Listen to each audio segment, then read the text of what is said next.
MCU वालों ने कसम खा ली है कि सारे के सारे टीजर्स अभी निकाल देंगे, पर मेरा एक सवाल है, कॉमिक कॉन में क्या दिखाने वाले हैं ये लोग, क्योंकि उनकी आने वाली film captain America Brave New world का टीजर भी निकाल दिया एमसीयू वालों ने। तो चलिए करते हैं इस कूल टीजर का ब्रेकडाउन, पर उससे पहले लाइक सब्सक्राइब कर दीजिएगा, नोटिफिकेशन घंटी भी बजा दीजिएगा ताकि अपडेट्स मिलते रहे आप लोगों को। और वेलकम टू द चैनल जो प्लेटफॉर्म है एमसीयू, डीसी और फिल्मों की हर खबर का just a review. Captain America Brave New World Chris Evans के स्टीव रॉजर्स से कैप्टन अमेरिका की उपाधि ऑफिशियली ले रहे हैं उनके दूसरे best friend Sam Wilson. Actually ये उपाधि ट्रांसफर तो एवेंजर्स एंड गेम के आखिरी पलों में हो गई थी, और falcon and the Winter soldier में इनिशियल ऑकवर्डनेस के बाद जब किसी बुरे आदमी को ये उपाधि मिली तो सैम ने अपने आप को एज कैप्टन अमेरिका मान लिया। तो captain America Brave New world में देखिएगा क्या सैम बिना किसी पावर्स के एमसीयू की दुनिया में टिक पाएंगे। Captain America Brave New world की कहानी उसी गवर्नमेंट वर्सेस नए कैप सागा को कंटिन्यू करेगी। टीजर के पहले शॉट्स में दिखता है व्हाइट हाउस जहां नया प्रेसिडेंट खड़ा है और सैम एंटर करते हुए दिखता है। बीच में होता है ट्रांजिशन जहां सैम दिखता है अपने सुपर हीरो कॉस्ट्यूम में, जो काफी हद तक कैप्टन अमेरिका के डार्क ब्लू कॉस्ट्यूम की याद दिलाता है। कैप दिखे थे इस कॉस्ट्यूम में एवेंजर्स एज अल्ट्रॉन जैसी फिल्मों में जब वो शील्ड के लिए काम करते थे। लार्जली कन्वर्सेशन वही है जो सिनेमाकॉन में दिखाए शॉट्स में दिखाया गया था। नया प्रेसिडेंट है थाडियस रॉस, जिसे अब तक एमसीयू में निभाया था विलियम हर्ट ने, पर उनकी दुखद मृत्यु के बाद हैरिसन फोर्ड इस रोल को निभा रहे हैं, और इस एक्टर चेंज पर एक डायलॉग के थ्रू रेफरेंस भी होता है। I have to admit, I'm still getting used to the new look. क्योंकि विलियम की मूंछें थी और हैरिसन की नहीं है। They said lose the mustache or lose the election. थाडियस के इलेक्शन कैंपेन भी दिखाया जाता है। यहाँ पर दोनों के बीच बातचीत होती है जहाँ थाडियस सैम को ऑफिशियली यूएस गवर्नमेंट के लिए काम करने के लिए कहता है, पर सैम शायद मना कर देता है, जिससे गुस्साया थाडियस स्टीव रॉजर्स पर रेफरेंस देता है। You may be Captain America, but you're not Steve Rogers. इसी डायलॉगबाजी के बीच दिखती है इजरायली एक्टर शीरा हास जो निभा रही है सैब्रा का किरदार। सैब्रा कॉमिक्स में एक म्यूटेंट है जो इजराइल में पैदा हुई थी और पहली म्यूटेंट थी जिसने मोज़ार्ट के लिए भी काम किया था, जो एक सीक्रेट इजरायली स्पाई एजेंसी है। उसके पावर्स है super strength, stamina, speed, reflexes, durability और किसी भी जख्म से बहुत जल्दी उभर जाती है सैब्रा। जिनकार्लो एस्पोजिटो के भी दर्शन होते हैं यहाँ, जिनके किरदार को लेके मैंने प्रेडिक्शंस किए थे। दो और किरदार जुड़ गए हैं जो कि है जॉर्ज वॉशिंगटन ब्रिज का किरदार। जॉर्ज मेंबर था वुल्फ पैक नाम के ग्रुप का, जिसका लीडर था केबल, यानी कि इसका कनेक्शन है एक्समैन से भी। बाद में ब्रिज शील्ड का लीडर भी बन गया था, इसीलिए ये अटकलें भी चल रही है कि निक फ्यूरी की जगह ले लेगा वॉशिंगटन इस उनके बाद से।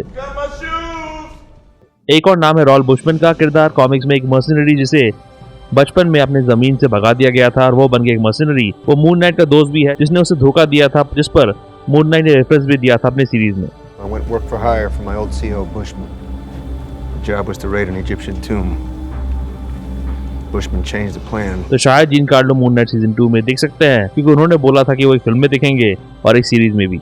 उसी के बाद एक इवेंट में जहाँ शायद आइज़ाया ब्रैडली को किया जाता है सम्मानित, वहाँ आइज़ाया हो जाता है ट्रिगर और कर देता है प्रेसिडेंट रॉस पर अटैक। कौन है आइज़ाया? फैल्कन द विंटर सोल्जर में दिखा पहला ब्लैक कैप्टन अमेरिका, जिसको कैप की तरह बनाने के लिए कई सारे एक्सपेरिमेंट्स किए गए थे और टॉर्चर किया गया। उसे कैप्टन अमेरिका की उपाधि नहीं दी गई और एक फीलर की तरह भुला दिया गया। उस किरदार को निभा रहे कार्ल लमली, जो falcon and the Winter soldier के अपने रोल को रिप्राइज कर रहे हैं। इसी फंक्शन में नया फैल्कन वॉकिन टोरेस भी शामिल है, जिसे निभाया है Top Gun Maverick fame Danny Ramirez ने, जिनको सैम ने अपना फैल्कन वाला कॉस्ट्यूम उसी Falcon and the Winter Soldier show में दे दिया था। और यहाँ कॉमिक्स की तरह सैम के कैप का फैल्कन बन रहा है टोरेस। फिर बचता है इस टीजर का कूल बैकग्राउंड स्कोर जो एकदम captain America the Winter soldier का वाइब देता है। बहुत सारे लाल शॉट्स दिखते हैं, लाल अंडरग्राउंड बंकर्स, लाल सैटेलाइट्स, और उसका रीजन इस वीडियो के आखिर में पता चलेगा आपको। वैसे इस बंकर को देख के एक टॉर्चर रूम की तरह लग रहा है जहाँ शायद प्रेसिडेंट रॉस को लाया जाएगा ताकि वो अपने आप पर एक्सपेरिमेंट करके बन जाए कुछ और। अगेन आखिर में दिखेगा। कुछ एक्शन शॉट्स दिखते हैं जो मुझे लगता है जीन कार्लो और कैप के बीच शॉट्स है। ऐसी ऑयल वाला डब्बा उन सेट फोटोज में दिखा था जब जीन कार्लो के सीन शूट हो रहे थे। कुछ शॉट्स में दिखता है द लीडर जो इस फिल्म में द इनक्रेडिबल हल्क के बाद वापस आया है।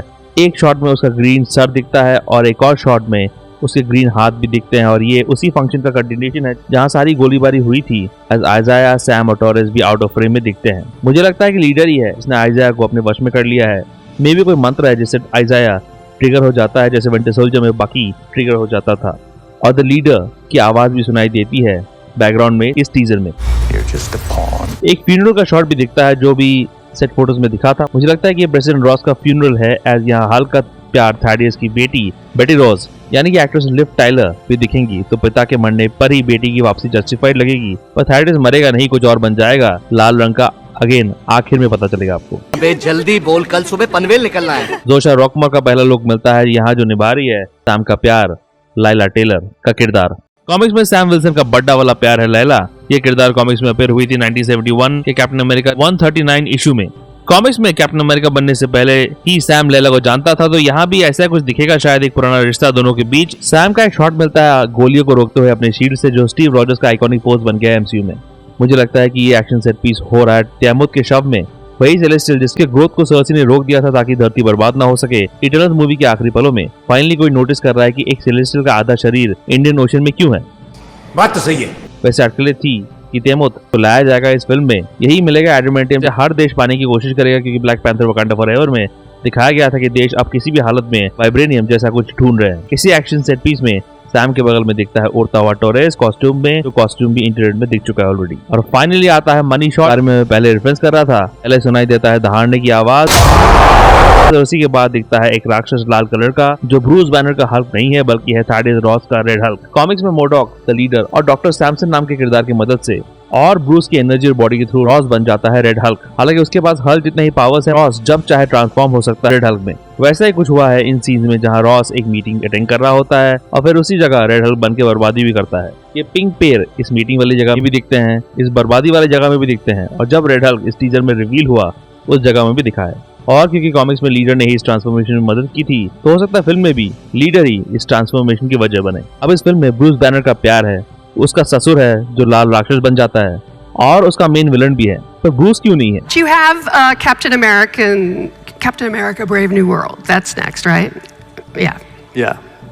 आ रहा है। एटलीस्ट मुझे तो लगता है कि ब्रूस बैनर दिखेगा इस फिल्म में भी। जो भी है, मजा आया टीजर देख के। फिल्म आ रही है फरवरी को, तो वैलेंटाइंस मंथ में ही रेड हल्क तोड़-फोड़ करेगा। आप लोग लाइक सब्सक्राइब कर लो, नोटिफिकेशन घंटी पे बजा दो ताकि अपडेट्स मिलते रहे आप लोगों को। रिसेंट वीडियोस आखिर में है, चेकआउट जरूर कीजिएगा, और ऐसे एमसीयू ट्रेलर ब्रेकडाउन्स के लिए देखते रहिए just in review. Just in review के अपडेट्स के लिए और छोटे बड़े स्निपेट्स के लिए फॉलो कीजिए ऑन ट्विटर @ProNerdReview2001 में, और ProNerdDiaryBlogspot.com में भी आपको अपडेट्स मिल जाएंगे।